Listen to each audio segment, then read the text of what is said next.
எடப்பாடி பழனிசாமி எப்போவுமே தூங்கிட்டு இருப்பார். அவர் நாட்டில் நடக்கிறது தெரியாது. தான் ஆட்சியில் என்ன நடந்துச்சுன்னு கேட்டால் அதை மறந்துடுவார்.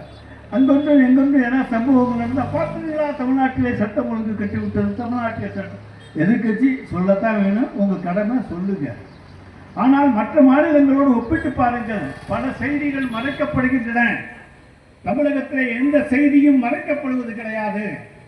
காவல் நிலையத்திலே சென்று ஒரு பெண் புகார் கொடுத்தால் அது உடனே பதியப்படுகிறது, அது அடுத்த நாள் பத்திரிகையிலே வருகிறது.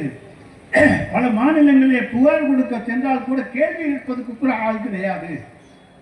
ஆனால் இங்கே உங்களுடைய கோரிக்கைகள் கேட்கப்படுகின்றன.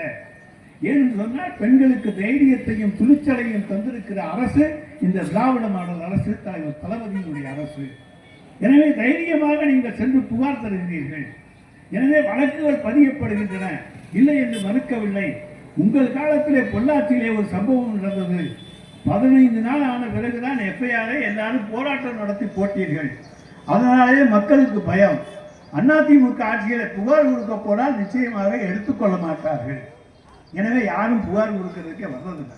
பெண்களுக்கு பயம். எனவே அப்படிப்பட்ட பொள்ளாச்சி சம்பவங்களை போன்ற சம்பவங்களை நாங்கள் அரங்கேற்றவில்லை.